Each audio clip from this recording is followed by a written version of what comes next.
اعوذ باللہ من الشیطان اللعین الرجیم بسم اللہ الرحمن الرحیم الحمد للہ وکفا وسلام علی عبادہ الذین اصطفیٰ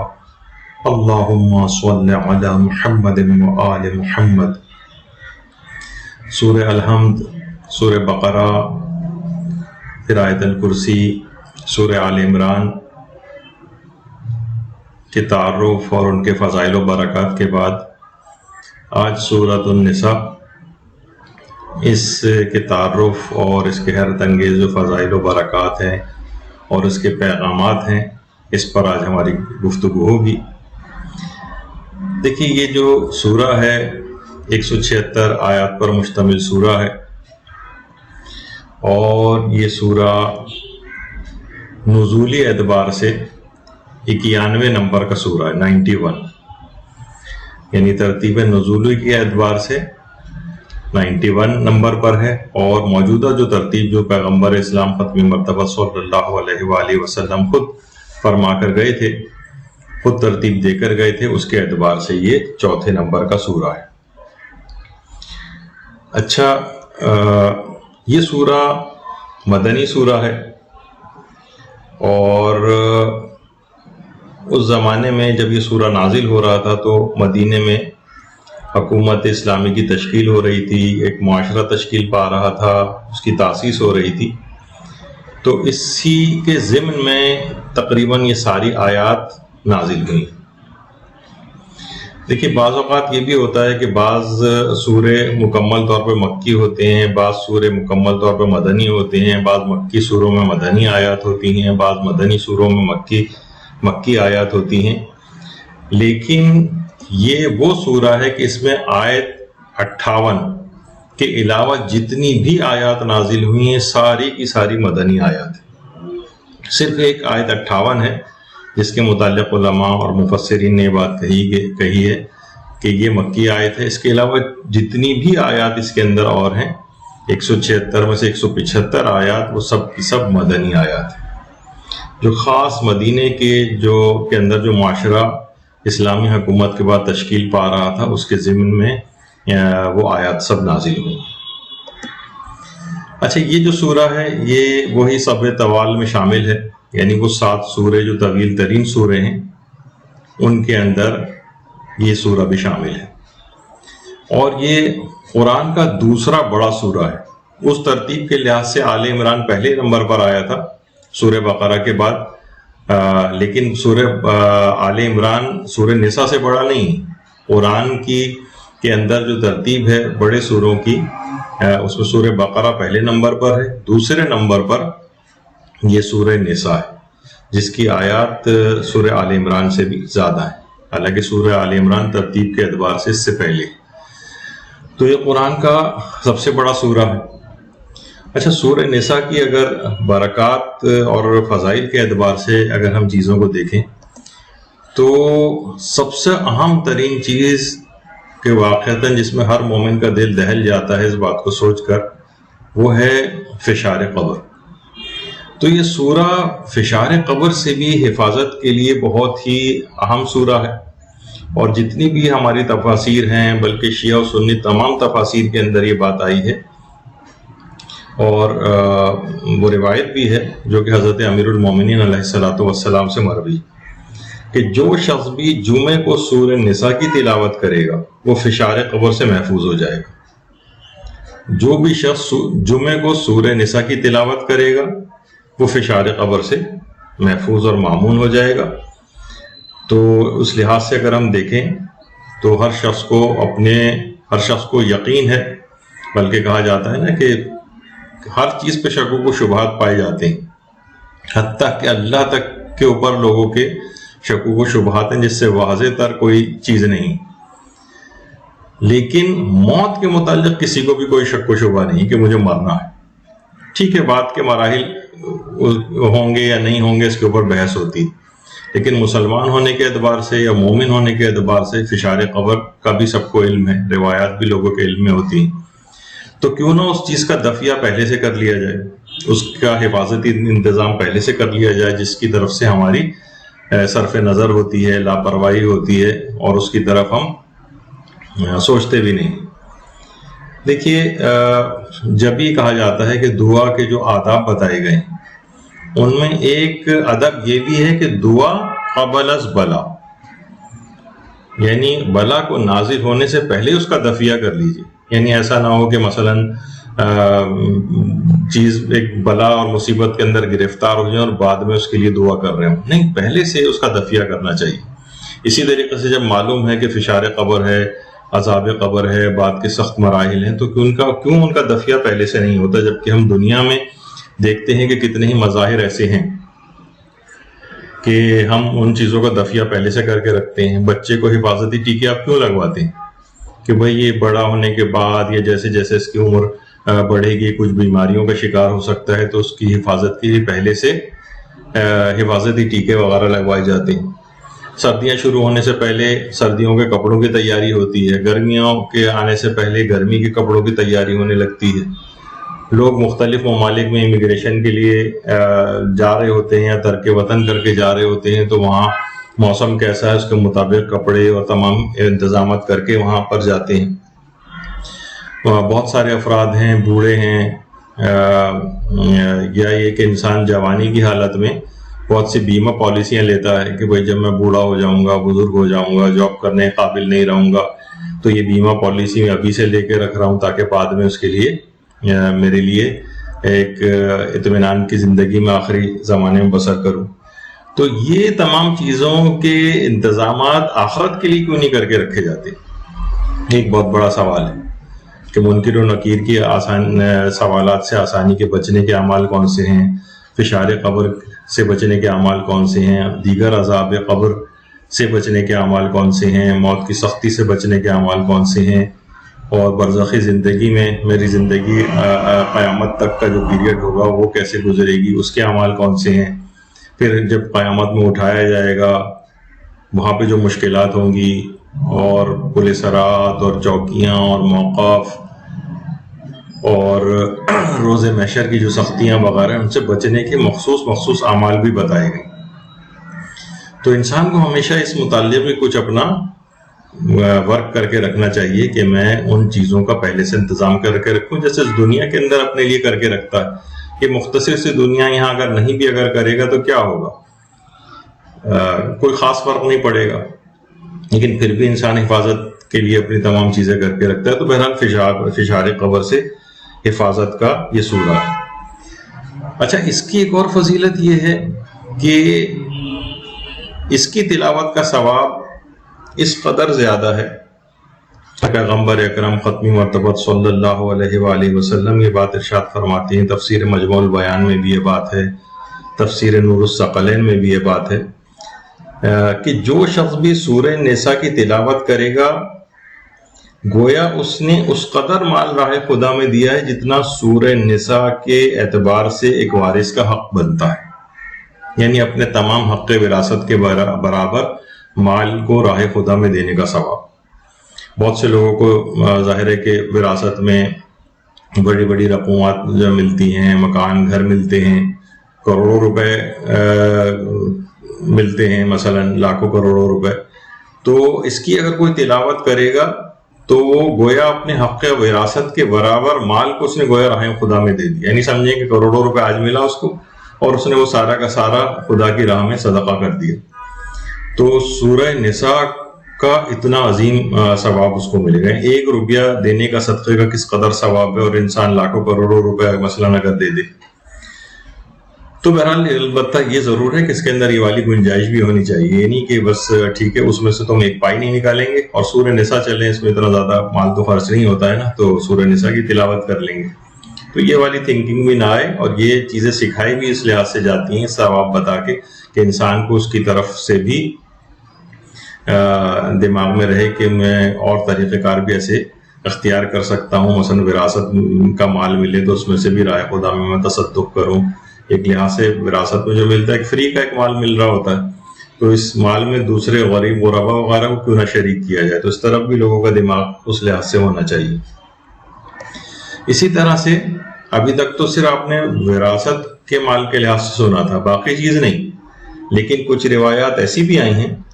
جو تفسیر نمونہ میں بھی ہیں، تفسیر مجموع البیان میں بھی ہے، کہ پیغمبر اسلام ختمی مرتبت صلی اللہ علیہ وآلہ وسلم یہ بات ارشاد فرماتے ہیں کہ سورہ نساء کی تلاوت کرنے والا اس شخص کی مانند ہے کہ جس نے اپنا سب کچھ اللہ کی راہ میں دے دیا بطور صدقہ اپنا سب کچھ اللہ کی راہ میں اس نے دے دیا، اور اس کے ساتھ ساتھ اس کو ایک غلام آزاد کرنے کا بھی ثواب ملے گا۔ اب یہ ایک الگ چیز ہے کہ مثلا غلام آزاد کرنے کا کس قدر ثواب روایتوں کے اندر بتایا گیا ہے۔ تو ابھی تک تو اپنے پچھلی روایت میں پڑھا کہ اپنا صرف حق میراث جو اس کو کسی بھی شخص کو ملتا ہے اس کے برابر راہ خدا میں صدقہ کرنے کا ثواب، دوسری روایت میں اپنا سب کچھ راہ خدا میں عطا کرنے کا ثواب یہ اس کو ملتا ہے۔ اسی طرح سے اس کی ایک اور فضیلت بیان کی جاتی ہے کہ حساب و کتاب کے جو ہولناک لمحات ہیں جن سے عرفا کے دل دہل جاتے ہیں، اس سے نجات کے لیے بھی یہی سورہ نساء ہمارے آخری نبی پیغمبر اکرم صلی اللہ علیہ وآلہ وسلم اللہم صلی علی محمد وآل محمد وہی فرماتے ہیں کہ جو شخص بھی سورہ نساء کی تلاوت کرے گا تو قیامت کے دن اس کا کوئی محاسبہ ہی نہیں ہوگا،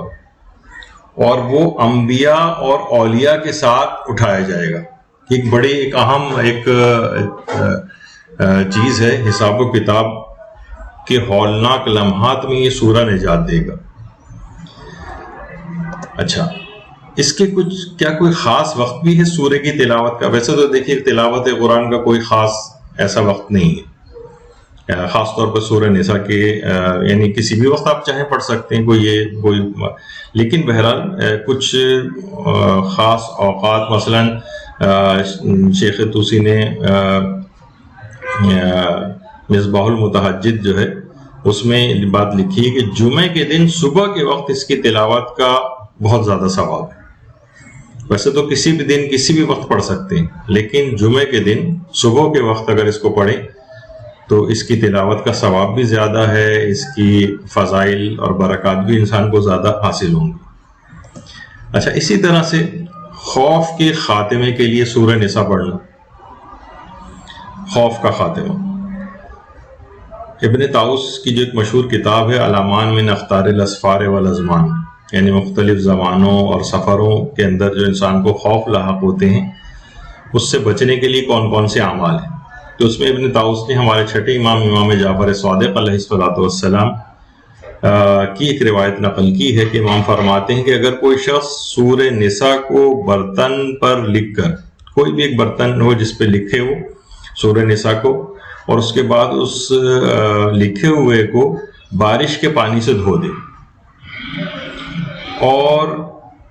اس دھوئے ہوا جو پانی ہے جس کے اندر جو سورہ نساء لکھی گئی تھی پھر اس پانی سے دھوئے گا، وہ جو پانی ہے اس کو اگر وہ پی لے تو جس کسی سے بھی اس کو کوئی خوف محسوس ہوگا وہ خوف دور ہو جائے گا۔ یعنی ہر طرح کے، مثلا کسی انسان سے خوف محسوس ہو رہا ہے، کسی غیر انسانی چیز سے خوف محسوس ہو رہا ہے، تو یہ کرے کہ ایک برتن پہ لکھ کر بارش کے پانی سے دھو کر اس کا پانی پی لے، تو جس چیز سے بھی اس کو خوف محسوس ہوگا وہ خوف اس کا دور ہو جائے گا۔ یہ ہمارے چھٹے امام نے جملہ ارشاد فرمایا۔ اور اسی طرح سے شرک سے دوری کے لیے بھی ہے۔ اچھا، دماغ میں بات رہے کہ شرک کی بھی ظاہر ہے کئی اقسام ہیں، مثلا اس میں ایک تو وہ شرک ہوتا ہے جو مشرکین وغیرہ کرتے ہیں جسے شرک اعتقادی کہا جاتا ہے، لیکن ایک اعمال کے اندر بھی شرک ہوتا ہے، یعنی انسان اس کی بھی ایک الگ تفصیل ہے۔ اس میں کوئی بھی شخص، البتہ اس کا ویسا کوئی وہ نہیں کہ وہ انسان مشرک ہو جائے اور کافر ہو جائے، اس طرح کی کوئی بات۔ تو عام طور پر جو عام مسلمان اور مومنین ہیں وہ اس طرح کے شرک کے اندر تو عمومی طور پر مبتلا نہیں ہوتے ہیں، البتہ بہت سے لوگ اس کا وہم ڈالتے ہیں کہ آپ مشرک ہو رہے ہیں، اور تو ان کو یہ نہیں پتہ کہ شرک کی بہت ساری اقسام، تو اس کی ایک الگ تفصیل ہے۔ اس پہ ہمارے ایک الگ سے ایک درس بھی ہو چکا ہے شرک کی اقسام کے اوپر، کہ اس میں کون سی چیزیں مشرک بناتی ہیں، کون سی چیزیں صرف گناہگار بناتی ہیں۔ کچھ اعمال ایسے ہیں جن کو شرک کہا گیا ہے لیکن وہ صرف گناہگار انسان کو بناتے ہیں، لیکن وہ نہیں کہ اس کے اوپر مشرک کے احکامات لاگو ہو جائیں۔ تو بہرحال اس طرح کی چیزوں کے حوالے سے شرک سے دوری، مجمع البیان جو ہماری تفسیر ہے بڑی مشہور جو علامہ طبرسی کی، اس کے اندر بھی یہ بات آئی ہے کہ اس کی تلاوت کرنے والا شرک سے دور رہے گا اور وہ مشیت الہی میں ان افراد میں شمار ہوگا جن سے اللہ نے درگزر سے کام لیا ہوگا، یعنی جس کو اللہ کی طرف سے معافی ملے گی۔ یعنی سورہ نساء کی تلاوت کرنے والا یہ شرک سے دور رہے گا اور ان افراد کے اندر شمار ہوگا کہ اللہ کی مشیت میں یہ بات ہو کہ اس شخص کو بارگاہ خداوندی سے معافی نصیب ہوگی۔ تو کتنا بڑا مرحلہ یہ کہ انسان کے سارے گناہ معاف ہو جائیں، وہ شرک جیسے گناہ ہے اس سے بھی آلودہ نہ ہو، یہ خود سورہ حفاظت کرتا ہے۔ اسی طرح سے گمشدہ کی بازیابی کے لیے، اچھا بعض اوقات یہ ہوتا ہے کہ کسی جگہ کوئی چیز رکھ کر انسان بھول گیا ہو اور اسے یاد نہیں آ رہی ہو، تو روایات میں یہ چیز آئی ہے، علماء نے لکھی ہے اپنی کتابوں میں کہ سورہ نساء کی آیت نمبر 58 اس کو ایک نئے برتن پر لکھے، نئے برتن پر کسی بھی گمشدہ چیز۔ اچھا اس میں گمشدہ چیز جیسے کوئی بھی چیز اگر کہیں رکھ کر بھول گیا ہے، عام طور پر گھروں میں ہوتا ہے، تو سورہ نساء کی آیت نمبر 58 کو کسی نئے برتن پہ لکھے اور اس کو بارش کے پانی سے دھوئے اور اس پانی کو اس جگہ پر چھڑکے جہاں سے وہ چیز گم ہوئی ہے یا امکان ہو اس چیز کے ملنے کا، کہ یہاں سے یہ چیز غائب ہوئی تھی، مثلا اس کمرے سے، اس گھر سے، جہاں سے وہ چیز آپ کہیں رکھ کر بھول گئی ہیں، اس کو ظاہر آپ کو پتہ ہے کہ یہ خاص کمرہ میں نے یہاں رکھی تھی، اب وہ نہیں مل رہی ہے، یا کم سے کم وہ گھر ہے، تو سورہ نساء کی آیت نمبر 58 کو کسی برتن پہ لکھے اور بارش کے پانی سے اس کو دھوئے اور اس کا پانی اس جگہ کے اوپر چھڑکے جہاں سے وہ چیز غائب ہوئی تھی یا جہاں سے ملنے کا امکان ہو۔ تو یہ کہا جاتا ہے کہ اللہ اس جگہ پر خود بخود رہنمائی کر دے گا کسی بھی ذریعے کہ جہاں پر وہ چیز موجود ہوگی۔ شیخ کفمی نے اپنی کتاب مصباح میں، مصباح کفمی کے نام سے مشہور ہے، اس کے اندر بھی اس عمل کو لکھا ہے۔ تو یہ گمشدہ چیز کے حوالے سے، اچھا گمشدہ چیزوں کے حوالے سے یہ جو سورہ نساء کی آیت نمبر 58 ہے، ان اللہ یأمرکم ان تؤدوا الامانات الی اہلہا، اللہ حکم دیتا ہے کہ امانات کو ان کے اہل کی طرف پلٹا دو، ان کو واپس کرو۔ تو یہ جو چیز ہوگی اس کے پاس پلٹ کر واپس آ جائے گی، جس شخص کے پاس بھی کہیں پہ بھی اللہ بہرحال اس کو اس جگہ تک، اس چیز تک پہنچا دے گا جہاں سے وہ چیز غائب ہوئی تھی، اس کو وہ چیز مل جائے گی۔ تو گمشدہ چیز کی بازیابی کے لیے، اچھا اسی دوران کیونکہ ظاہر یہ بات آ گئی ہے ابھی، تو الگ سے تو اس کے اوپر ذرا کرنا مشکل ہو جاتا ہے، تو یہاں پر ہی ہم کچھ ایک آدھ چیز اور بھی سلسلے میں بتا دیں۔ کچھ ایک آدھ دنوں میں ایسے کیسز بھی آئے کہ جس میں لوگوں نے بہت یہ والی بات لکھی، تو اس میں پیغمبر اسلام ختم مرتبہ صلی اللہ علیہ وآلہ وسلم تفسیر برہان میں ایک روایت ہے پیغمبر سے کہ اگر کوئی شخص کسی جگہ ایک چیز بھول گیا تھا، اب اسے یاد آیا ہے کہ میں فلاں جگہ پر وہ چیز بھول آیا ہوں، تو اگر وہ سورہ والضحیٰ کی تلاوت کرے تو چیز ملنے تک اللہ اس کی حفاظت کرے گا۔ بعض اوقات یہ ہوتا ہے نا کہ نے چیز رکھی، ایسا نہ ہو کرے فلاں جگہ بھول تو آیا لیکن وہ تو میں نے پبلک پلیس پہ گیا تھا وہاں پہ بھول کے آ گیا، موبائل فون بھول آیا، فلاں چیز بھول آیا جو اہم چیز تھی، تو سورہ والضحیٰ کی وہ تلاوت کرے اس نیت سے، تو جب تک وہ اس تک پہنچ نہیں جائے گا اللہ باحفاظت اس چیز کو رکھے گا اور اس شخص تک پہنچائے گا۔ یعنی گمشدہ چیز کی بغیر نقصان بازیابی کے لیے سورہ والضحیٰ۔ ویسے یہ اپنے مقام پر جب انشاءاللہ اللہ نے اتنی توفیق دی کہ ہم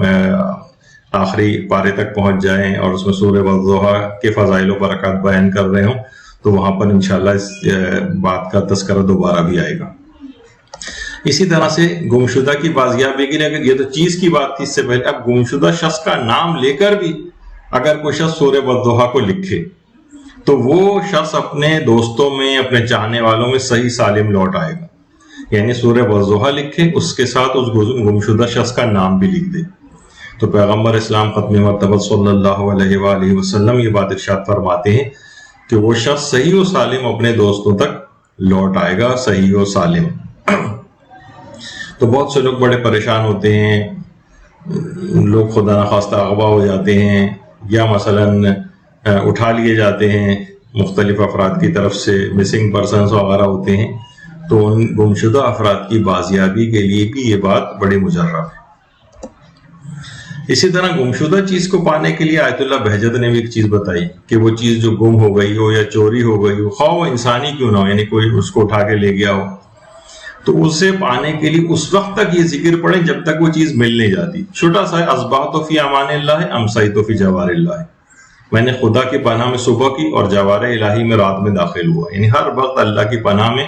وہ چیز رہے گی، اور اس کو اس وقت تک اس ذکر کو مسلسل پڑھتے رہیں جتنا بھی ممکن ہو پڑھنا، جب تک کہ وہ چیز یا وہ شخص مل نہیں جاتا.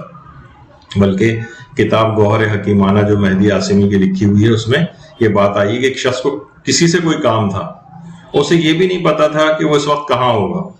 اس نے اپنے گھر میں بیٹھ کر کثرت سے مذکورہ ذکر کو پڑھا، یہ اصبحت فی امان اللہ، امسیت فی جوار اللہ. اس کے نتیجے میں وہ شخص خود ہی چل کر اس کے پاس آ گیا، جس کا کوئی امکان ہی نہیں تھا. یعنی ظاہر ہے ان چیزوں کی سپورٹ پہ بہت ساری حکایات بھی ہیں، اور میں نے جیسے اس سے پہلے بھی کہا تھا کہ ہمارے ہاں یہ چیز نہیں ہوتی ہے، ہمارے ہاں کوئی چیز رپورٹ نہیں ہوتی، کسی جگہ پبلش نہیں ہوتی. تو لیکن باہر جو دیگر ممالک والے جیسے ایران، عراق وغیرہ کے اندر یہ چیزیں خود وہ لوگ ڈاکومنٹ کرتے ہیں، کتابوں کے اندر آتی ہیں. اس سے لوگوں کا اعتقاد وغیرہ بھی اس سے بڑھتا ہے، لوگوں کے اپنے تجربات اس کے اندر شامل ہوتے ہیں. تو بہرحال یہ دو ایک چیزیں اس کے اندر میں نے ذکر کر دی، کیونکہ سورہ نساء گمشدہ چیزوں کو یا گمشدہ انسان کو پڑھنے کے حوالے سے بھی بڑی مجرب ہے. تو دو ایک اعمال اور بھی اس سلسلے میں ذکر کر دیے گئے. اچھا، شوہر و بیوی میں آپس میں لڑائی جھگڑے وغیرہ ہوتے ہیں، باتیں آگے اتنی بڑھ جاتی ہیں کہ بعض اوقات طلاقوں تک کی نوبت آ جاتی ہے. تو خواص آیات القرآن جو کتاب ہے، جس میں بہت سارے آیات قرآنی کے حوالے سے عملیات بتائے گئے ہیں، آقا باقر نجفی کی جو کتاب ہے، اس میں ایک روایت ہے جو کہ ہمارے چھٹے امام جعفر صادق علیہ السلام سے مروی ہے، اللہم صلی علی محمد و آل محمد. وہ یہ ہے کہ اگر کوئی شخص ایمان اور نیت خالص کے ساتھ، یعنی کوئی اور اس کی وجہ نہ ہو، ایمان کے ساتھ اور نیت خالص کے ساتھ شوہر و بیوی میں موافقت کی نیت سے باوضو ہو کر اسے پڑھے، یعنی ان کے دونوں کے درمیان صلح ہو جائے، باوضو ہو کر اسے پڑھے، تو انشاءاللہ اس کو مقصود حاصل ہوگا، اور شوہر و بیوی ایک دوسرے پر مہربان ہو جائیں گے. یعنی ایک دوسرے کی خطائیں درگزر کریں گے، ایک دوسرے کو کا ریگارڈ کرنے لگیں گے، عزت سے پیش آنے لگیں گے، دوبارہ ان میں صلح ہو جائے گی. اچھا، یہ شوہر و بیوی بھی اس عمل کو کر سکتے ہیں، یعنی ایمان اور نیت خالص کے ساتھ اس سورے کو باوضو ہو کر پڑھیں. شوہر و بیوی بھی کر سکتے ہیں، اور مثلا شوہر و بیوی بات سمجھنے کو تیار نہیں ہے، تو لیکن جو اور ان کے خیر خواہ ہیں وہ چاہتے ہیں کہ ان کے درمیان جو صلح ہو جائے، تو وہ بھی ان لوگوں کی طرف سے اس سورے کو پڑھ سکتے ہیں. تو یہ بڑا اس لحاظ سے اہم ہے سورہ نساء. اسی طرح سے جادو کے توڑ کے لیے بھی جو کتاب خواص آیت قرآن کریم جو ابھی جس کا میں نے حوالہ دیا آقا باقر نجفی کی، اس میں بھی یہ بات آئی ہے کہ ایمان اور نیت خالص کے ساتھ باوضو ہو کر اگر کوئی شخص سورہ نساء کی آیت نمبر 100 پڑھے، 100 باوضو ہو کر، اور بلکہ نہیں پڑھے بھی، اور اس کے ساتھ ساتھ اس سے آیت نمبر 100 کو لکھے، لکھنے کے بعد اس کو پانی سے دھوئے، اور نہار منہ یعنی بغیر کچھ کھائے پیے صبح کے وقت 7 دن تک اس کا پانی پیے، تو اس پر کوئی جادو اثر نہیں کرے گا. آقا باقر نجفی نے اپنی کتاب میں لکھا ہے کہ یہ یعنی بڑا مجرب عمل ہے جادو کے توڑ کے حوالے سے. توڑ کے حوالے سے بھی ہے، اور اگر کوئی شخص چاہے کہ مجھ پر کسی کا کوئی جادو اثر نہ کرے. اچھا، البتہ یہ دماغ میں ضرور ہے کہ ہر چیز بھی جادو نہیں، جو میں نے اس سے پہلے کہا تھا. مثلا انسان خود سے بہت سارے کام کر رہا ہے، الٹی سیدھی باتیں کر رہا ہے، لڑائی جھگڑے کر رہا ہے گھر کے اندر، اس کا اپنا اخلاق صحیح نہیں ہے، اور جو ہے وہ باہر ایک کو دوسرے کو شک کی نگاہ سے دیکھ رہا ہے کہ فلاں نے جادو تو نہیں کر دیا. خود اپنے اعمال ایسے ہیں جس کی وجہ سے مصیبتوں میں گرفتار ہو رہا ہے، اور شک دوسرے کسی کے اوپر کر رہا ہے جو شیطان ہی اس کے دل میں ڈالتا ہے. تو شاید 0.12%، 3% جگہوں کے اوپر اس طرح سے جادو وغیرہ لوگ عام طور پر جادو کے لیے کوششیں بھی کرتے ہیں، تو وہ ایسے سب کیونکہ عامل بھی سارے جادوگر بھی ہیں، سب جعلی زیادہ تر، تو وہ جادو وادو بھی کچھ ہوتا نہیں ہے، چاہے اس کے لیے اٹیمپٹ ہی کیوں نہ کر رہے ہیں. اور باقی جو چیزیں نامسائد اور اس لحاظ سے ہو رہی ہوتی ہیں جو کسی کو پسند نہیں آ رہی ہوتی ہیں، وہ کسی جادو وغیرہ کا شاخسانہ نہیں ہوتی، بلکہ اپنے ہی اعمال کی کچھ مصیبتیں ہوتی ہیں۔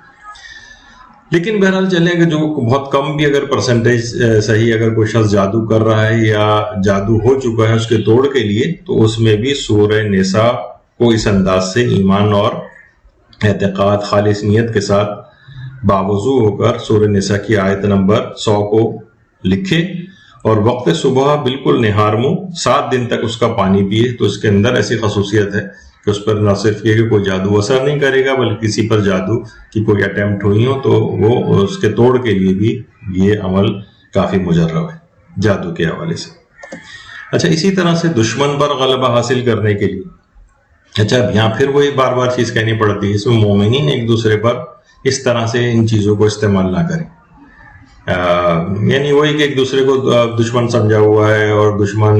جہاں پہ لفظ آ رہا ہے دشمن تو وہاں بس اپنے قریب ترین افراد کے اوپر بھی وہ دشمنوں والے جو ہیں عمل کیے جا رہے ہیں۔ اگرچہ ظاہر قرآنی آیات ہیں، اس سے کوئی ہارمفل افیکٹ تو اس لحاظ سے نہیں ہوگا، لیکن آپ کی نیت خالص نہیں رہے گی۔ آپ نے اپنے جو مومن ہے اور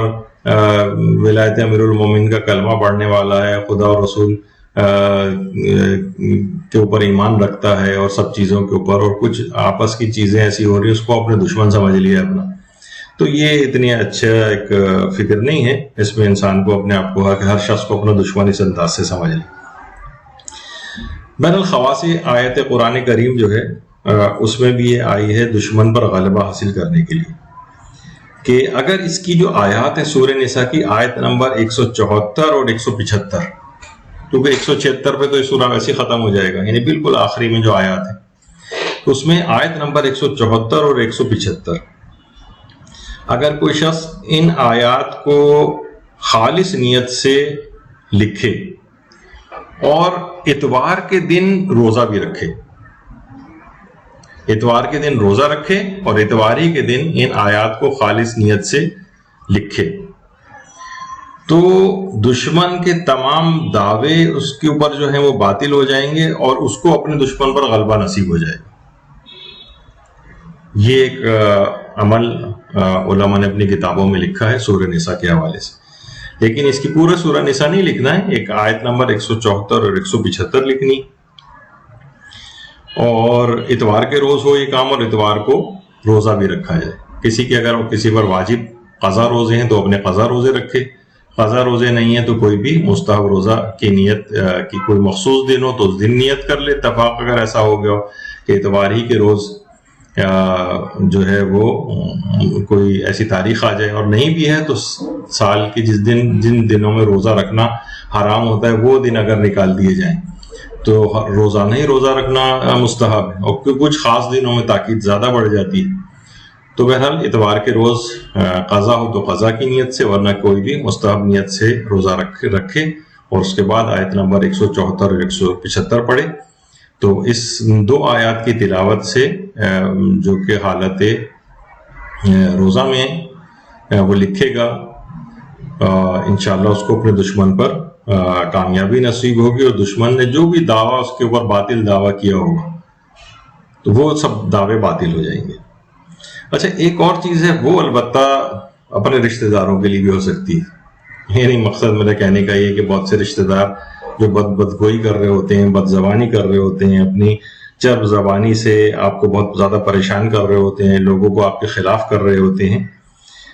تو اس کے متعلق بھی علماء نے یہ بات لکھی ہے کہ اگر سورہ نساء کی آیت نمبر 148 کو خالص نیت کے ساتھ کسی ایسے شخص پر پڑھے جو اپنی چرب زبانی سے آپ کو پریشان کر رہا ہو، یعنی جس کی زبان سے آپ پریشان ہو، وہ بدگو ہو، آپ کے متعلق بہت اس قسم کی باتیں لوگوں کے اندر کر رہا ہو یا کر رہی ہو، آپ کو پریشان کر رہی ہو، لوگوں کو آپ کے خلاف کر رہی ہو، اور کسی ایسی جگہ اگر مثلا آپ کو بلایا جائے کہ جہاں پر وہ اپنی قوت گویائی سے وہ شخص جو ہے وہ جو بدگو ہے وہ آپ کو کمزور کر رہا ہو یا آپ کو قصوروار ثابت کر رہا ہو، اس وقت اگر وہاں جا کر کہ جہاں پہ سمجھیں اس لحاظ سے کہیں جرگہ لگا ہوا ہے، کہیں بھی یہ بات چیت ہو رہی ہے جہاں وہ آپ کے خلاف بہت زیادہ کوئی باتیں کر رہا ہے، وہاں جا کر اگر سورہ نساء کی آیت نمبر 148 کو پڑھ دیا جائے تو میں اپنے الفاظ میں کہہ رہا ہوں کہ اس کی بولتی بند ہو جائے گی اور وہ آپ کو کوئی نقصان نہیں پہنچا سکے گا، یعنی اس کی بدگوئی سے حفاظت ہو جائے گی، یعنی اس کی بد زبانی سے بچنے کے لیے آیت نمبر 148 کو اس جگہ کے اوپر پڑھ دیا جائے کہ جہاں پر وہ شخص اپنی زبان سے آپ کو نقصان پہنچا رہا ہے۔ تو یہ اس لحاظ سے سورہ نساء کی آیات آپ نے دیکھا کہ عمومی زندگی میں بھی کتنی ان سے حفاظت ہوتی ہے اور کتنے فوائد ان کے عمومی زندگی میں بھی حاصل ہوتے ہیں۔ اسی طرح سے ظالموں سے بچنے کے لیے، ظالم کا خوف دور کرنے کے لیے بھی آیت 148 ہے، یعنی یہ جو بھی بدگویوں سے حفاظت کے لیے تھی وہی ظالموں سے بچنے کے لیے بھی۔ اس کے متعلق بھی ہے کہ ایمان اور خالص نیت کے ساتھ لکھ کر اپنے پاس رکھے۔ ابھی تک تو یہ تھا کہ اس جگہ جا کر پڑھ دے، لیکن اگر اس کو لکھ کر اپنے پاس رکھے اور جس ظالم کے پاس بھی جانا ہو باوضو ہو کر چلا جائے، یعنی آیت نمبر 148 کو لکھ کر اپنے پاس رکھے اور باوضو ہو کر جس بھی ظالم یا جس سے آپ کو خوف محسوس ہو رہا ہے کہ آپ کو نقصان پہنچا سکتا ہے اس کے پاس آپ چلے جائیں اور وہاں جا کر بھی آیت نمبر 148 پڑھ دیں۔ ضروری نہیں کہ بہت زیادہ آواز میں اس کو پڑھا جائے، زیر لب بھی اس کو پڑھا جا سکتا ہے، تو اس ظالم سے بھی امان مل جائے گی اور وہ آپ کو کوئی نقصان نہیں پہنچا سکے ظالم سے بچنے کے لیے۔ اچھا، اب اگر اس کے پیغامات بھی اگر آپ دیکھیں تو واقعتاً سورہ نساء کے پہلی آیت میں 2 مرتبہ تقوی کی وصیت آئی۔ یہ آپ جا کر جب اس کے سورہ نساء کو پڑھنا شروع کریں گے، کیونکہ 176 آیات ہیں، سب پہ ہم رک رک کر اگر گفتگو کریں گے اور ساری آیات بھی دکھاتے ہوئے جائیں تو بہت زیادہ طویل ہو جائے گی گفتگو۔ تو آپ خود دیکھیں گے اس قدر اہمیت ہے تقوی کی کہ پروردگار عالم نے ایک ہی آیت میں 2 مرتبہ تقوی کی وصیت کر رہا، اللہ سے ڈرنے کی وصیت کر رہا۔ تو انسان کو چاہیے کہ اپنے آپ کو گناہوں سے حتی الامکان بچانے کی کوشش کرے۔ اس پہ ہمارے اس موضوع پر کئی دروس بھی ہو چکے ہیں، علماء سے بھی سب لوگ سنتے رہتے ہیں، اور قرآن و احادیث تو تقوی کی وصیتوں سے بھرا پڑا ہے۔ پھر اس میں آگے چل کر خلقت انسان کے متعلق بھی گفتگو ہوئی، اور وہ آیات جو اس کے اندر ہیں اس کے ضمن میں ہی یہ علماء جیسے کہ آیت اللہ محمد حسین طباطبائی وغیرہ اس لحاظ سے کہ حضرت آدم کی نسل کیسے چلی، آگے کیسے بڑھی، کیا مثلاً بھائی بہنوں کی آپس میں شادیاں ہوئی تھیں تو کیا کوئی وہاں حور وغیرہ وہاں سے آئی تھیں، اور اس طرح کی جو بحث ہوتی ہے جس پہ ابھی ہمارا فی الحال جانے کا ارادہ نہیں ہے، کسی بھی اور ضمن میں جب یہ والا مسئلہ الگ سے کبھی ڈسکس کریں گے کہ انسانی نسل آگے کیسے بڑھی تو وہاں پر ان دلائل کو بھی نقل کیا جائے گا۔ لیکن آیت اللہ محمد حسین طباطبائی نے اس کے اندر جو جوڑے نفس واحدہ سے جو ہم نے انسان کو پیدا کیا ہے اس ضمن میں اپنے دلائل نقل کیے۔ تو بہرحال اگر کوئی شخص اس متعلق معلومات حاصل کرنا چاہے تو تفاسیر وغیرہ کا مطالعہ کرے۔ خلقت انسانی کے متعلق گفتگو، رشتہ داروں سے متعلق بڑی گفتگو ہوئی ہے، وہ بھی اس کے اندر آپ پڑھ سکتے ہیں۔ یتیموں کے بارے میں بڑی تاکیدی گفتگو ہوئی۔ معاشرے کے اندر دیکھیے یتیم موجود ہیں، یتیموں کے حقوق ہیں، خاص طور پر یتیم ان کے جو میراث وغیرہ کی تقسیم ہے اس کے اندر عام طور پر خدا نخواستہ معاشرے کے اندر اس طرح کے افراد نہ ہو جو ان کے میراث کو غصب کر کے بیٹھ جائیں یا اس کے نگران وغیرہ بن جائیں اور اس تک بعض اوقات لوگ اپنے نام کروا لیتے ہیں، یتیم محروم ہو جاتا ہے۔ تو یتیموں کے بارے میں بہت زیادہ تاکید اسی سورہ نساء میں آئی۔ اسی طرح سے مردوں کو 4 نکاح کی اجازت، مثنیٰ و ثلاثہ و رباع جو قرآن کی اس سلسلے میں آیات ہیں سورہ نساء میں، اس کی اجازتوں کا مسئلہ آیا ہے، اس کی اجازت کا، وہ بھی اس کے اندر یہ اسی سورہ نساء کی مشہور آیات میں سے۔ عورتوں کے مہر ادا کرنے کی بڑی تاکید آئی، عورتوں کا مہر ادا کرو، مہر ادا کرو۔ عام طور پر لوگ ایسی اس کا شکار ہو جاتے ہیں، غفلت کا شکار ہو جاتے ہیں یا زور زبردستی وغیرہ کر کے جو ہے اس کو معاف کروا لیتے ہیں۔ بہرحال یہ اس کا حق ہے، اس کو ملنا چاہیے۔ اگر کوئی بخیر و خوبی خود ہی جو ہے وہ معاف کر دے تو ایک الگ بات ہے کہ عورتوں کا ان کا مہر عطا کرو، پھر اگر وہ خوشی خوشی تمہیں دینا چاہیں تو ٹھیک ہے، پھر شوق سے تم اسے استعمال کر سکتے ہو، لیکن خوشی خوشی ہونا چاہیے۔ عام طور پر یہ ہوتا ہے کہ بس بیچاری وہ صبر کر کے بیٹھ جاتی ہے، تو اس کو خوشی خوشی نہیں کہا جائے گا۔ تو عورتوں کو مہر ادا کرنے کی اس لحاظ سے بڑی تاکید آئی۔ دیکھیں قرآن کی تلاوت کرتے جا رہے ہیں اور اس کے خلاف ہی یعنی قرآن پہ قرآن ختم ہو رہے ہیں اور اس کے جو چیز لکھی ہوئی ہے اور جو احکام بیان ہو رہے ہیں اس کے برخلاف عمل کر رہے ہیں، تو اس کی تو روایتوں ملتا ہے نا گویا اس نے قرآن پڑھا ہی نہیں، یعنی اس کے مطابق عمل کرنا ضروری ہے۔ تو جب کبھی آپ آیات سورہ نساء کی تلاوت کریں تو دیکھیں بھی تو اس کے اندر کیا کیا چیزیں، اور اپنی جہاں کوئی غلطی اس کو کریکٹ کرنے کی کوشش کریں۔ اسی طرح سے مثلا میراث کے بہت زیادہ احکام سورہ نساء کے اندر بیان ہوئے، اور میراث کے اندر واقعتاً جتنی غلطیاں معاشرے کے اندر میراث کے سلسلے میں شاید ہی کسی مسئلے کے اندر بہت زیادہ اس کے اندر کہ میراث میں لوگوں کی صحیح تقسیم نہیں ہوتی ہے، صحیح طور پر میراث ملتی نہیں ہے، لوگوں کو کچھ محروم رہ جاتے ہیں، خاص طور پہ وہ افراد کے جو اپنی دوسری شادیاں کی بھی ہوتی ہیں، چھپائی بھی ہوتی ہیں اور اولادیں بھی ہوئی بھی ہوتی ہیں، تو وہ ان تک مرنے کے بعد ان کی جو دیگر جو اولادیں ہوتی ہیں جو لوگوں کے سامنے نہیں ہیں ان تک ان کا حق نہیں پہنچتا ہے۔ تو بہرحال بہت ساری میراث کے سلسلے میں ایسی گڑبڑ ہیں، یا مثلا خواتین کے سلسلے میں عورتوں کو عام طور پر میراث میں حق نہیں دیا جاتا، یا ان کو اس لحاظ سے جیسے باپ کا انتقال ہو گیا، بیٹیاں رخصت ہو کر چلی گئیں تو باپ کی جو جائیداد ہے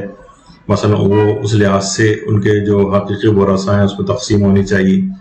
تو بہت سے معاشرے کے اندر بہت زیادہ غلطیاں میراث کے سلسلے میں دیکھی جاتی ہیں، وہ اسی سورہ نساء کے اندر آئی ہیں۔ خاص طور پہ لڑکیوں کے حق میراث کا تو الگ سے بھی بیان آیا ہے کہ یوصیکم اللہ فی اولادکم، اللہ تمہاری اولاد کے بارے میں تمہیں ہدایت کرتا ہے، وصیت کرتا ہے، اور پھر اس کے بعد لڑکے اور لڑکیوں کو کتنا حصہ ہے یہ اسی آیت کے اندر آیت نمبر 11 میں بیان ہوا ہے۔ تو اس کی بہت زیادہ تاکید ہے کہ انسان میراث کے مسائل کو سمجھے اور اس کے مطابق جو ہے وہ اس کی تقسیم ہو۔ اور پھر آیات کے اندر یہ بات بھی آئی ہے کہ جو ان حدود سے تجاوز کرے گا وہ ہمیشہ دردناک عذاب کے ساتھ جہنم میں رہے گا، یعنی جو بھی چیزیں یہ سب بیان ہوئی ہیں، اللہ کی قائم کردہ حدود بیان ہوئی ہیں، اس کے اگر کوئی برخلاف جائے گا تو دردناک عذاب کے ساتھ جہنم میں رہے گا۔ تو قرآن کی یہ آیات ہے، یہ سورہ نساء کے اندر۔ اچھا، پھر توبہ کی قبولیت کی آیات بھی ہیں اس میں۔ مرنے سے پہلے اگر کوئی شخص مثلا توبہ کر رہا ہے تو اس میں یہ بات کہی گئی ہے کہ توبہ ان لوگوں کے لیے نہیں ہے جو پہلے برائیاں کرتے ہیں، جب موت سامنے آتی ہے تو کہتے ہیں ہم نے توبہ کر لی، یعنی فرشتہ اجل کو دیکھے جانے سے پہلے انسان اپنی صحیح طور پر وہ توبہ کر لے۔ یہ نہ ہو کہ جب بالکل ہی موت سامنے آ گئی، کچھ ایسے بڑے مرض موت میں بالکل گرفتار ہو گئے، چلے وہاں تک بھی بات چل جاتی ہے کہ انسان اس طرف متوجہ ہو جاتا ہے، لیکن فرشتہ اجل کو دیکھنے کے بعد پھر کوئی توبہ نہیں۔ یہ فرعون والی توبہ جو ہے وہ پروردگار عالم قبول نہیں کرتا ہے کہ جب موت بالکل سامنے آ گئی اس وقت توبہ کر رہے ہیں۔ تو یہ بہت اہم آیت ہے، آیت نمبر 118 کہ وَلَيْسَتُ التَّوْبَةُ لِلَّذِينَ يَعْمَلُونَ السَّيِّئَاتِ حَتَّى إِذَا حَضَرَ أَحَدَهُمُ، یعنی موت کو جب سامنے آ گئی اس کے بعد پھر کوئی توبہ تمہاری قبول نہیں ہوگی۔ تو ابھی جب تک زندہ ہیں، میں یہ گفتگو کر رہا ہوں، آپ یہ گفتگو سن رہے ہیں، اس سے پہلے سچی طور پر توبہ ہو جانی چاہیے، ورنہ پھر اس کے بعد ہو سکتا ہے کسی کو ایک دم سے سڈن ڈیتھز بھی آج کل ہو جاتی ہیں، اس کو اتنا وقت بھی نہیں ملتا ہے کہ توبہ کے لیے، تو ہر وقت توبہ کے لیے مائل رہنا چاہیے اور کثرت کے ساتھ روزانہ ہی توبہ کرنی چاہیے۔ محرم رشتوں کا بہت بیان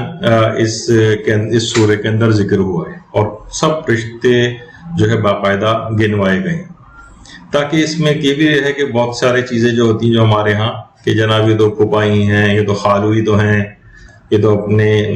تو یہ سب چیزیں، یہ سب نامحرم رشتے ہیں، ان کے سامنے پردہ بھی کرنا پڑے گا، بہنوئی سے پردہ کرنا پڑے گا، اس طرح کے جو کزنز وغیرہ سے پردہ ہے۔ عام طور پر سوچتے ہیں یہ تو اپنے گھر کے ہی سارے افراد ہیں، ہر وقت تمام تقریبات میں لوگ ملتے ہیں، تو وہاں پر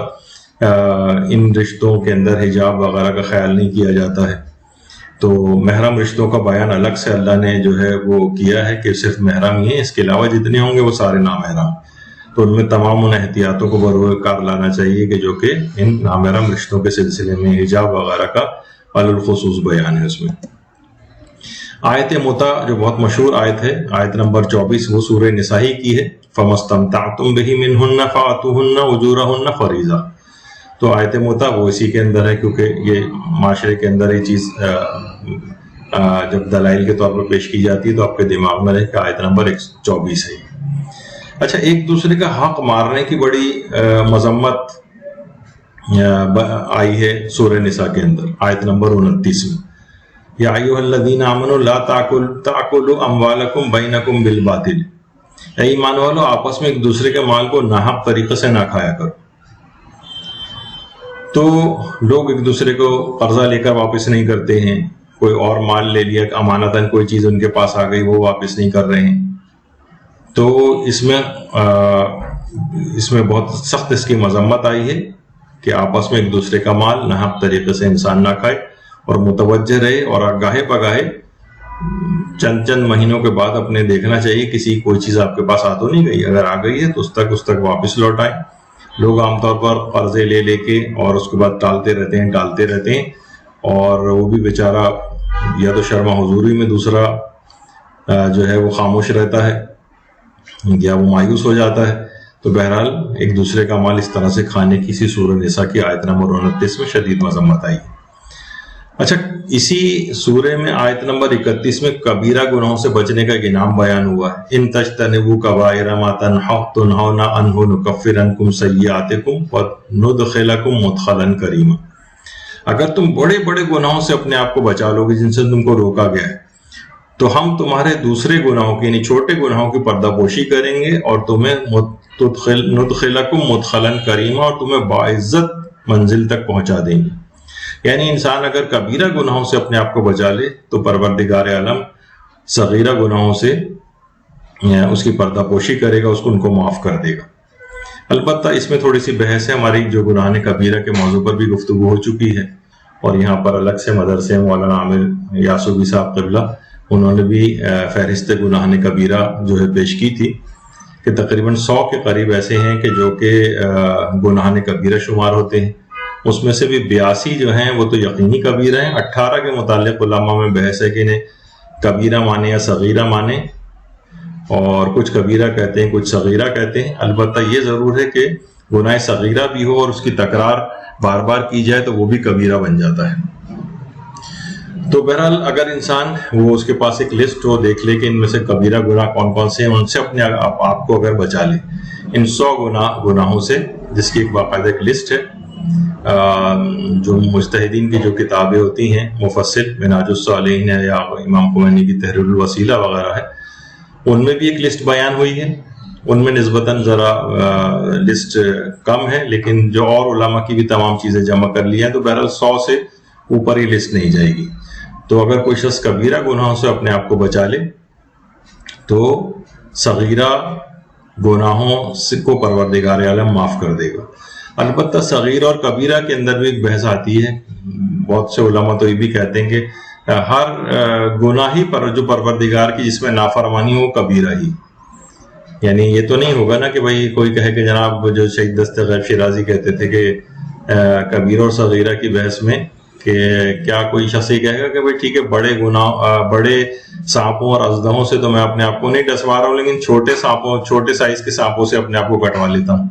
نہیں، ہر چھوٹا بھی ہے تو سانپ ہی نا، وہ آپ کو نقصان پہنچائے گا، تو چھوٹا گناہ بھی آپ کو نقصان پہنچانے والا ہے، اس سے بھی اپنے آپ کو بچانا ضروری ہے۔ لیکن پروردگار نے بہرحال یہ کہا ہے کہ اگر کوئی کبائر سے اپنے آپ کو بچائے تو ہم تمہارے چھوٹے گناہوں سے درگزر کریں گے اور تمہیں کرامت والی منزل تک پہنچا دیں گے، یعنی جنت میں تمہارا داخلہ ہوگا۔ اس کے بعد اس میں ایک بڑی معرکۃ الآراء آیت ہے، آیت نمبر 34، مرد عورتوں کے حاکم و نگران ہیں۔ الرجال قوامون علی النساء بما فضل اللہ، یعنی اور مرد عورتوں پر حاکم ہے۔ اب اس میں ایک بڑی بحث آتی ہے، خاص طور پر ان بحثوں جس میں ہمارے ایک الگ سے ایک یا 2 نشستیں پوری ہوں گی کہ وہ روایات کہ جن میں عورتوں کو ناقص العقل قرار دیا گیا ہے، جن میں عورتوں کو کی مذمت آئی ہے، ان کی عقل کے اعتبار سے آئی ہے، ان کے بعض اعمال کے اعتبار سے آئی ہے، تو اس کا حقیقی اور صحیح مفہوم کیا ہے۔ عام طور پر مرد حضرات گھروں میں اپنی بیویوں کو چڑھانے وغیرہ کے لیے ان احادیث کو بھی پیش کرتے ہیں۔ ان کا صحیح پہلے تو ان کو بحث ہوگی کہ وہ ان کا بیک گراؤنڈ کیا ہے، ان احادیث کا کس ضمن میں وہ احادیث آئی ہیں، پھر ان کا اطلاق ان تمام عورتوں کے اوپر ہے یا نہیں، ایک خاص موقع ہے اس کا۔ اسی کے اندر یہ والی چیز بھی آتی ہے، وہ کہتے ہیں کہ ہم عورتوں کے اوپر حاکم ہیں، بس ہم نے جو کہہ دیا آرڈر کر دیا، بس یہ چیز ہے۔ تو یہ ان معنوں کے اندر نہیں ہے، بلکہ ایک انتظامی لحاظ سے ایک چیز آئی ہے تو اس کی اپنے مقام پر ایک تفصیل ہے، لیکن یہ بڑی مشہور آیت ہے اس لحاظ سے، الرجال قوامون علی النساء، تو اپنے مقام پر انشاءاللہ اس کی بھی تفصیل آئے گی۔ بخل کی بڑی شدید مذمت آئی آیت نمبر 37 میں، کہ جو خود بھی بخل کرتے ہیں اور دوسروں کو بھی بخل کا حکم دیتے ہیں۔ خاص طور پہ دیکھیے بخیل جو ہے، یہ عام طور پہ ہم سوچتے ہیں کہ شاید یہ عام طور پر مثلا کوئی آپ کی دعوت نہیں کر رہا ہے تو آپ کہیں یہ بڑا کنجوس ہے، تو کسی کو اپنے گھر ہی نہیں بلاتا ہے، یعنی ان معنوں میں یہ چیز اتنی نہیں ہے، بلکہ اصلاً بخیل وہ ہیں جو کہ اپنے واجبات ادا نہیں کرتے، اس کی بھی ایک الگ تفصیل ہے، اور یہ دیگر معنوں میں بھی آ سکتے ہیں کہ جو کہ معاشرے کے اندر دیکھ رہے ہیں کہ لوگ کتنے غریب ہیں، کتنے زیادہ پریشانیوں کے اندر مبتلا ہیں، یہ پیسوں پہ پیسے جمع کر رہا ہے اور یہ مثلا غریبوں تک ان کی مدد کے لیے نہیں پہنچ رہا ہے۔ خاص طور پہ دیکھیے کووڈ وغیرہ کا دور ہے، اس کے اندر خود بھی آپ اپنے دائیں بائیں اطراف میں کہ بہت سے جو وہ افراد کے جو کہ ذرا سفید پوش ہیں اور ہر ایک سے مانگتے نہیں پھرتے ہیں، ان کے لیے خاص طور پر آپ کو دیکھنا پڑے گا کہ ان کے اوپر تو کوئی مالی بوجھ نہیں آ گیا ہے کہ اس کو کسی بھی طور پر، ہر شخص سوچ رہا ہے کہ بھائی جب ان پہ آیا ہے تو مجھ پہ نہ آ جائے، تو ہر آدمی اپنے سیونگ کو جمع کر کے بیٹھا ہوا ہے، لیکن بہرحال بہت سے مومنین ہیں جو کہ ماشاءاللہ اس سلسلے میں متوجہ ہیں اور معاشرے میں امداد بھی کرتے نظر آ رہے ہیں۔ تو بہرحال جہاں بخل کا لیکن زیادہ اطلاق اس وقت ہوتا ہے کہ جب انسان اپنے واجبات ادا نہ کرے۔ خمس واجب ہوتا ہے، لاپرواہ ہے خمس کو ادا کرنے سے، دیگر مالی واجبات ہیں وہ ادا نہیں کر رہا ہے، حج پہ نہیں جا رہا ہے، اور اب تو کووڈ کے بعد سے ذرا سننے میں آئے کہ حج مزید مہنگا ہو جائے گا۔ اب وہ شخص کہے کہ نہیں واجب تو ٹھیک ہے، ابھی پیسے بڑھتے جا رہے ہیں تو میں اب حج کو اور مؤخر کرتا چلا جائے پیسے بچانے کے چکر میں۔ تو بہرحال یہ بخل کی مذمت آئی ہے اس میں۔ اچھا، ریاکاری میں مال کو خرچ کرنے کی مذمت آیت نمبر 38 میں آئی۔ جو لوگ بھی اپنے اموال کو لوگوں کو دکھانے کے لیے خرچ کرتے ہیں اور اللہ اور آخرت پر ایمان نہیں رکھتے، یعنی جو دکھانے کے لیے بھی خرچ کر رہے ہیں، بس یعنی اس کو یہ سمجھا گیا کہ جیسے وہ اللہ اور آخرت پر ایمان نہیں رکھتے، انہیں معلوم ہونا چاہیے کہ جس کا شیطان ساتھی ہو جائے وہ بدترین ساتھی۔ یعنی یہ جو ریاکاری وغیرہ اعمال کے اندر ہے، اب ہم تو دیکھیے دوسروں کے اوپر ریاکاری کا حکم نہیں لگا سکتے، یعنی اچھا یہ ریاکار نہیں، یہ تمام آیات یا روایات جو جتنی بھی آئی ہیں، انسان اپنے اوپر اس کو اطلاق کر کے دیکھے کہ تم تو نہیں ایسا کر رہے ہو، یہ نہیں کہ دوسرے لوگوں کے اوپر، جیسے ہم نے ہماری اس موضوع پہ مدرسے کے سلسلے میں ایک کتاب بھی ہے تکبر کے سلسلے، تو تکبر کی علامتیں بیان ہوئی تو اس میں بھی یہ چیز آئی ہے، یہ ایک کتاب آئینہ ہے، اس میں اپنی اخلاقی برائیوں کیسے جانچے، تو اس میں بھی یہ بات لکھی ہوئی ہے، یعنی کہ انسان ان علامتوں کو دیکھ کر دوسروں پہ حکم نہیں لگائے، اچھا یہ دیکھیے تو متکبر لگ رہا ہے، اچھا یہ تو دیکھیں ریاکار لگ رہا ہے، کیونکہ آپ کو دل کی چھپے ہوا حال نہیں پتا ہوتا۔ بہت سے لوگ بہت سے بڑا بن ٹھن کے رہتے ہیں، بڑا کلف لگے کپڑے پہنے، اپنے کا یہ تو بڑا متکبر ہے، نہیں، اس چیزوں سے تکبر نہیں ہوتا ہے، یہ دل کی کیفیت ہے، ہر شخص اپنے اندر اپنے لیے خود محسوس کرے کہ یہ علامت مجھ پہ پائی جاتی ہے، یعنی دوسروں پر اس کا حکم نہ لگائے۔ تو دیکھیں کہ مثلا مجلس اعضاء کا تبرک ہے یا اور پیسے خرچ کرنے کے جو مقامات ہیں، وہاں غیر اللہ کی کوئی نیت نہیں آنی چاہیے، اللہ کے لحاظ سے ایک نیت رہے۔ اعمال میں ریاکاری کی پہچان کے طریقے کیا ہیں اس پہ ہمارے کئی دروس موجود ہیں مدرسے کی طرف سے، تو ان کو بھی دیکھا جا سکتا ہے کیسے ہم پہچانیں کہ ہم ریاکار تو نہیں، اس میں علامتیں بیان ہوئی۔ اسی طریقے سے آیت نمبر 43 آیت تیمم ہے، فَلَمْ تَجِدُوا مَاءً فَتَيَمَّمُوا صَعِيدًا طَيِّبًا، اگر تمہیں پانی نہ ملے تو پاک مٹی پر تیمم کرو۔ تو تیمم کی آیت اس کے اندر تیمم کا جس میں حکم موجود ہے وہ آیت نمبر 43 آئی ہے، اور اکثر و بیشتر افراد کو دیکھا ہے کہ جو دیندار بھی ہیں لیکن تیمم کے نام سے گھبراتے ہیں اور تیمم کا طریقہ انہیں صحیح نہیں آتا۔ تو مدرسے نے اس پر کئی ویڈیوز بھی ڈالی ہیں اس کے مسائل کی، اور اس کے اوپر سرچ کی جا سکتی ہیں یوٹیوب وغیرہ کے اوپر بھی کہ شیعہ طریقے سے تیمم کا طریقہ کیا ہے۔ تو اس کو ضرور سیکھنا چاہیے۔ اکثر و بیشتر گھروں کے اندر یہ مسئلہ ہو جاتا ہے کہ پانی نہیں آ رہا ہے، ایسے آکورڈ ٹائمنگز کے اندر وضو یا غسل کا مسئلہ پیش آ سکتا ہے کہ جب پانی موجود نہ ہو یا پانی ہو لیکن شدید ٹھنڈا پانی ہے جس سے ممکن ہی نہیں ہے مثلا وضو یا غسل کرنا، تو پھر تیمم کی بھی ایک نوبت آ سکتی. تو اس کے لیے ہمیشہ گھر میں اس کی تیاری بھی رکھنی چاہیے کہ مٹی وغیرہ، لوگ کہتے ہیں مٹی کہاں ہے، مٹی ڈھونڈتے پھر رہے ہیں. اور عام طور پر تنگی وقت کا جو تیمم ہوتا ہے کہ مثلا نماز قضا ہونے والی ہے، اس میں تو اتنی دیر تک تیمم کر کے آئیں گے تو اس میں تو پورا وضو اور غسل بھی ہو جاتا ہے. بعض اوقات کہتے ہیں ویسے جگہ ہی نہیں مل رہی. تو آپ کو یہ تمام چیزیں سیکھنی چاہیے. تو آیت تیمم ہے تو اس کا پیغام یہ ہے کہ تیمم کا طریقہ بھی سیکھیے اور اس کا انتظام گھر میں کر کے رکھیے. آیت لعن، آیت 52 ہے. اس میں پروردگار عالم نے لعنت کی ہے، اور لعن کے متعلق نہ جانے کتنی قرآن کے اندر آیات آئی ہیں. لعن کو عام طور پر ایک چیز سمجھ لیا گیا، ہمارے بھی افراد سمجھنے لگے ہیں، وہ یہ کہ شاید یہ گالی ٹائپ کی کوئی چیز ہے. نہیں، گالی نہیں، یہ رحمت خدا سے دوری کی دعا ہے. یعنی لعن کے معنی ہے کہ وہ شخص رحمت خدا سے دور ہو جائے. تو یہ کوئی گالی نہیں ہے. اور پورا قرآن تو عام طور پر بہت سے دشمنان اہل بیت کے سلسلے میں بھی افراط و تفریط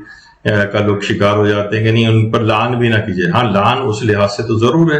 کہ عام پبلک پلیسز کے اندر اور اس طرح سے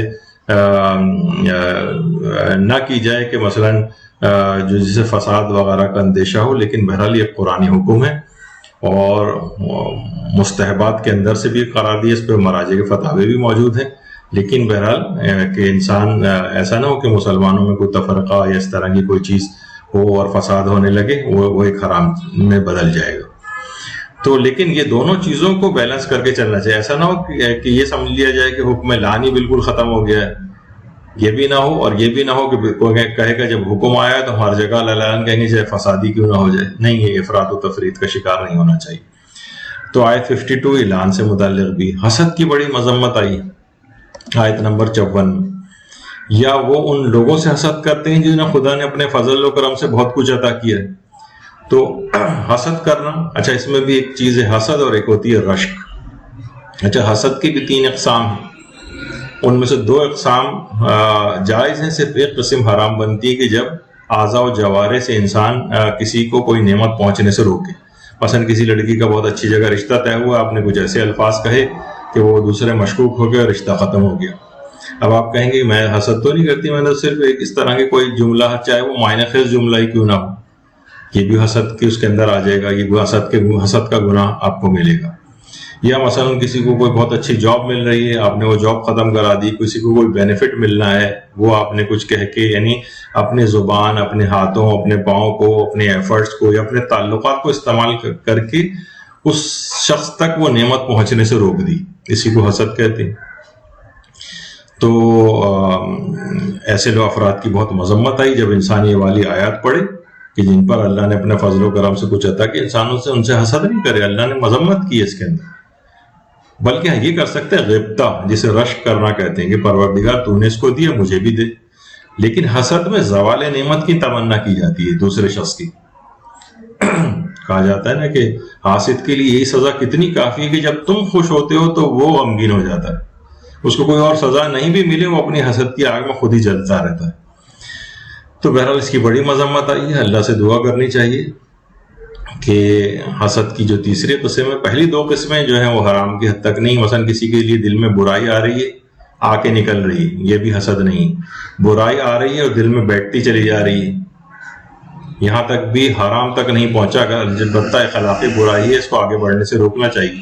پھر وہ اخلاقی برائی اس قدر آگے بڑھ جاتی ہے کہ وہ دوسرے کے لیے نعمتوں کو پہنچنے سے روکنے لگتی ہے. محسود جو ہوتا ہے،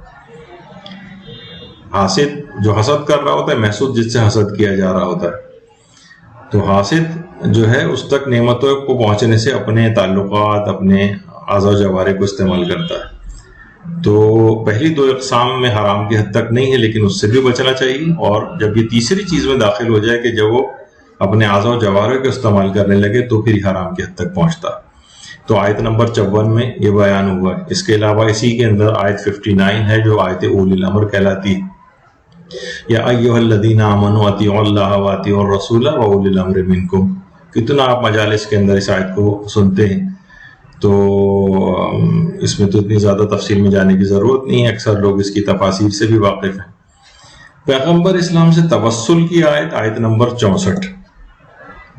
اور ہم نے کسی رسول کو بھی نہیں بھیجا ہے مگر اس لیے کہ خدا سے اس کی حکم خدا سے اس کی اطاعت کی جائے. اور کاش جب ان لوگوں نے اپنے نفس پر ظلم کیا تھا،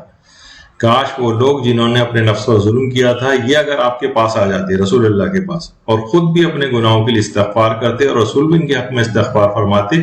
تو یہ خدا کو بہت ہی توبہ قبول کرنے والا اور مہربان پاتے. یہ آیت خاص طور پر مدینے میں جب حجاج کرام جاتے ہیں تو علماء وہاں جا کر ضرور اس آیت کو اپنا دروس کا عنوان بناتے ہیں. اچھا، یہ آیت خاص طور پر وہابی فکر افراد سے بھی بہت زیادہ پیش کی جاتی ہے، کیونکہ اس آیت کے اندر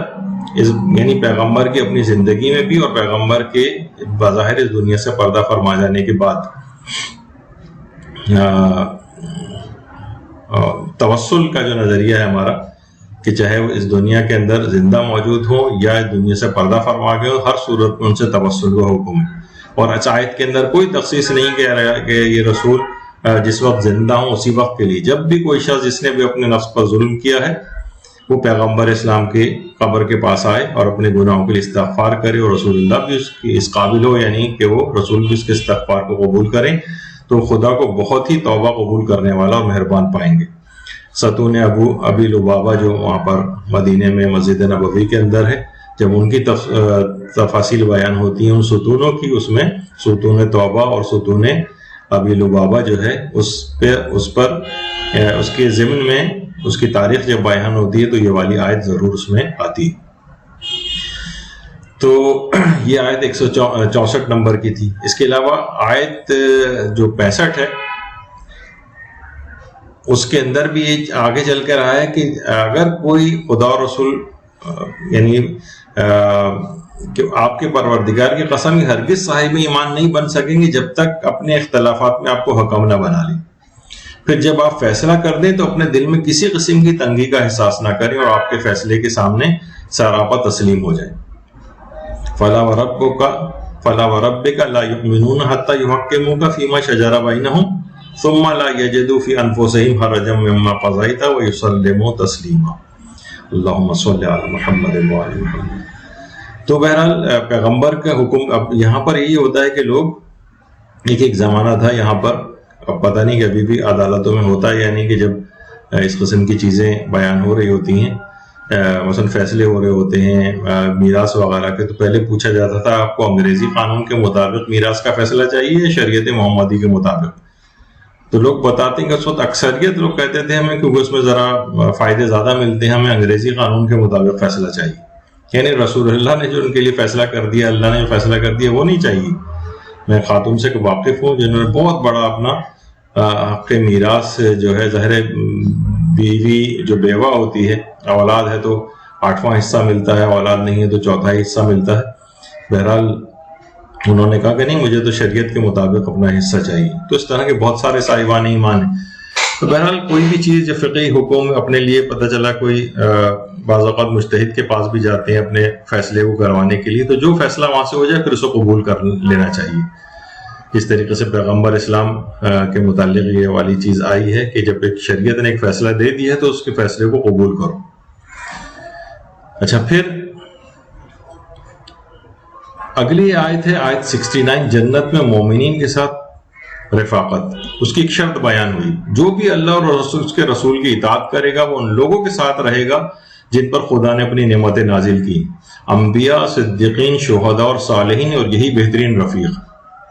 یعنی اس میں شرط کیا ہے؟ یہاں ہر ایک کو ہم ہر فاسق و فاجر و بدکار کے لیے بہرحال دعا تو چلے کسی حد تک کر سکتے ہیں، لیکن ہر شخص کو کہ بس جوار معصومین میں اس کو جگہ ملے وہ ٹھیک ہے. دعا کی حد تک بالکل ایسا کرنا چاہیے اور اپنے سے اچھی دعا کرنی چاہیے، کسی کے اعمال کا پتہ نہیں. لیکن اصلاً جو شرط بیان ہوئی ہے اللہ اور اس کے رسول کی اطاعت. جب اطاعت کرے گا تب ان کے ساتھ رہے گا.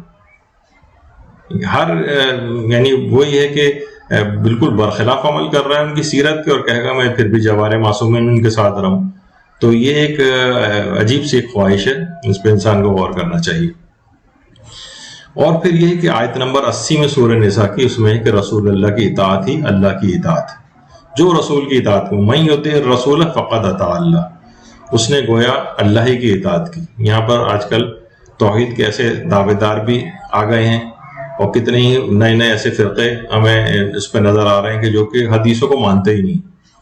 بس کہتے ہیں ہم تو قرآن دیکھیے، ہم تو قرآن سے صرف بات کرتے ہیں، صرف قرآن کی آیت پیش کیجیے گا، حدیث پیش نہیں کیجیے گا۔ تو بھائی قرآن خود کہہ رہا ہے کہ رسول اللہ کی اطاعت اللہ کی اطاعت ہے، تو آپ ان کی تعلیمات سے منہ موڑ کر کدھر جا رہے ہیں اور ڈائریکٹ حوالدار بننے کے چکر میں کیوں ہیں؟ تو بہرحال رسول اللہ کی اطاعت وہی اللہ کی اطاعت ہے۔ قتل کی مذمت پر بھی آیات آئی ہیں 92 اور 93 کہ جو بھی کسی مومن کو قصداً قتل کرے گا اس کی سزا جہنم۔ تو دیکھیے بہرحال اس کے اندر وہ چیز بھی شامل ہو سکتی ہے کہ عام طور پر جس کا لوگ خیال نہیں کرتے ہیں، اور بہت سارے ہمارے پاس اس طرح کے کیسز آتے ہیں کہ مثلا انہوں نے احتیاط نہیں کی اور حمل قرار پا گیا مثلا، اور اس کے بعد پھر اس کو ایکسکیوزز اس کے لیے ڈھونڈتے پھرتے ہیں، بلکہ اقدام کر چکے ہوتے ہیں اس کو ابورٹ کرانے کا، اور اس کے بعد پھر مسئلہ پوچھنے کے لیے آتے ہیں۔ تو دیت وغیرہ الگ واجب ہوتی ہے، اس کے مسائل اپنی جگہ پر ہیں، اور وہ بھی قتل کے زمرے کے اندر آ جاتا۔ تو بہرحال ان کے تمام احکامات سے بھی انسان کو مکمل باخبر رہنا چاہیے۔ تو قتل صرف یہ نہیں کہ بس کوئی چھری چاقو یا گن لے کے کسی کو مارے، یہ بھی قتل کے اندر آتا ہے کہ بچے میں اگر روح پڑ چکی ہے، ویسے تو اس سے پہلے بھی جو ہے اس کو گرانا جائز نہیں ہے، سوائے کہ کچھ خاص طبی ایسی سخت ترین وجوہاتوں کی جس میں اس کی اجازت ملتی ہے۔ یہ عام طور پر نہیں کہ بچے بہت ہو چکے ہیں اور اب جو ہے اتنا افورڈ نہیں کر سکتے، اس کے بعد ان کو گرانے کی فکر ہو جائے، یہ اس میں چلا جائے گا، بہت ہی بڑا اور خطرناک گناہ ہے۔ اسی طرح سے آیت 101 میں نماز قصر کا بھی حکم ہے کہ جب تم زمین میں سفر کرو تمہارے لیے کوئی حرج نہیں کہ اپنی نمازوں کو قصر کرو۔ اب دیکھیے یہاں پہ دیکھیے مختلف لوگ افراد اس قسم کے بھی ہیں کہ وہ نئے نئے فرقے اس پہ بن جاتے ہیں، کہتے ہیں نماز قصر تو واجب نہیں۔ دیکھیے آیت کا انداز ہی یہی کہہ رہا ہے کہ تمہارے لیے کوئی حرج نہیں کہ اپنی نماز کو قصر کرو، اس کا مطلب ہے کہ واجب نہیں۔ تو فلا جناح علیکم یا فلیس علیکم جناح، یہ جیسے کہ حج کے سلسلے میں بھی سعی کے لیے بھی آتا ہے کہ کوئی حرج نہیں ہے کہ تم سعی کرو، تو اس کا مطلب ہے سعی کرنا بھی واجب نہیں ہے، اپنی مرضی یہ کرے یا نہ کرے، جبکہ وہ واجبات میں سے۔ تو قرآن فہمی اس طرح کی نہیں، آج کل یہ بھی ایک بڑا فتنہ بن گیا کہ صرف ترجمہ قرآن پڑھا اور اس سے خود ہی مسائل اخذ کرنے شروع کر دی۔ تو بہرحال نماز قصر واجب نمازوں میں سے ایک ہے کہ جب شرائط پوری ہو جائیں تو نماز کو قصر کیا جاتا ہے، لیکن اس طرح کے بھی افراد جو فقط قرآن کے لفظی ترجموں کو دیکھ کے خود سے منمانی تعویلات کرتے ہیں تو وہ اس کے بھی انکار کرنے لگے۔ نماز خوف کا طریقہ اس کے اندر بیان ہوا ہے آیت نمبر 102 میں۔ وہ ایک خاص طریقہ ہے کہ جو کہ ہمارے یہاں ملتا ہے نا کہ امام حسین علیہ السلام نے میدان کربلا میں جو نماز پڑھی تھی وہ کون سی نماز تھی، تو اس میں بھی یہ ہے جو باجماعت پڑھی تھی، تو اس میں بھی نماز خوف کا ایک علماء اس میں بتاتے ہیں جس کا طریقہ اسی آیت 102 کے اندر آیا ہے، جو بھی ہمارا موضوع نہیں ہے، بہرحال آپ دیکھ لیجیے گا اس کو تفصیل کے ساتھ۔ نماز خوف نیک اعمال پر جنت کی ترغیب آئی، والذین آمنوا وعملوا الصالحات سندخلهم جنات تجری من تحتها الانہار خالدین فیہا ابدا۔ جو لوگ ایمان لائے ہیں نیک اعمال کیے ہیں، من قریب انہیں جنتوں میں داخل کریں گے جن کے نیچے نہریں داخل ہوں گی جہاں وہ ہمیشہ ہمیشہ رہیں گے۔ تو انسان واقعتاً یہ صرف یہ کتنی دفعہ اس کو پڑھ کر گزر جاتا ہے، لیکن ایمان اور عمل صالح دو مستقل شرطیں بیان کی گئی، نہ تو فقط ایمان سے کام چلے گا نہ فقط عمل صالح سے کام چلے گا، دونوں کو ساتھ ملا کر چلنا ہو تب جنت میں داخل ہوں گے، کہ دونوں شرطیں ساتھ ساتھ ہیں جن میں سے ہم کوئی نہ کوئی ایک شرط بھلائے بیٹھے۔ آپ کو سرپرست بنانے کی بڑی مذمت آئی آیت نمبر 144 میں کہ خبردار کفار کو اپنا، اے ایمان والو خبردار مومنین کو چھوڑ کر کفار کو اپنا ولی اور سرپرست نہ بنانا۔ تو اس طریقے سے اگر سورہ نساء کا اگر آپ پوری تلاوت کرتے ہوئے جائیں اور ترجمہ پڑھتے ہوئے جائیں گے تو ہم نے سرسری سا ایک ڈسکشن کے طور پر آیات کو لے کر آئے، اس کی نہ تفسیر میں گئے، بس ایک عمومی طور پر ایک حکم بیان کر کے اس کی طرف ایک توجہ دلائی کہ پروردگار ان آیات میں ہمیں کیا کہنا چاہ رہا ہے۔ تو باقی جو سورہ نساء پوری 176 آیات ویسے آپ شروع سے ترتیب سے پڑھتے ہوئے جائیں اور اس کا ترجمہ پڑھتے ہوئے جائیں تو آپ خود اپنے اندر بڑی نمایاں تبدیلی پائیں گے کہ پروردگار عالم مجھ سے یہ تمام چیزیں ارشاد فرما رہا ہے جن سے میں بالکل لا علم ہوں، یا اگر علم بھی ہے تو میں اس کی طرف توجہ نہیں دے رہا ہوں. جبکہ قرآن کو ترجمے کے ساتھ پڑھنے کا اس وجہ سے حکم ہے کہ اپنے لحاظ سے آپ مجتہد نہ بنے کہ کوئی چیز ان سے اپنے فقہی احکام اخذ کرنے لگے اپنی منمانی کوئی تعویلات کر کے، لیکن جتنی اس طرح کے احکام اور اخلاقی امور ہیں اس میں تو پروردگار عالم کی ان تمام چیزوں کو پڑھ کر اس کے اوپر عمل کیا جا سکتا ہے. تو آپ نے اس کے فضائل بھی دیکھے ہمارے عمومی زندگی میں کتنی اس کی فضیلت اور اس کی بہت سی آیات، اور یہ پورا سورہ بھی کتنا زیادہ کام آنے والا ہے دنیاوی چیزوں میں بھی، آخرت والی چیزوں کے اندر بھی، قبر کے اندر بھی کام آئے گا. یہ سورہ فشار قبر سے بچائے گا، آخرت میں بچائے گا، تو اور دنیا کی تمام چیزوں کے لیے بھی. تو اس کے اوپر لازم یہ ہے کہ اس کی تلاوت بھی مستقل جاری رکھیے اور اس کے پیغامات پر بھی عمل پیرا رہے. وصلی اللہ علی محمد وآلہ الطیبین الطاہرین. اللہم صل علی محمد وآل محمد وعجل فرجہم.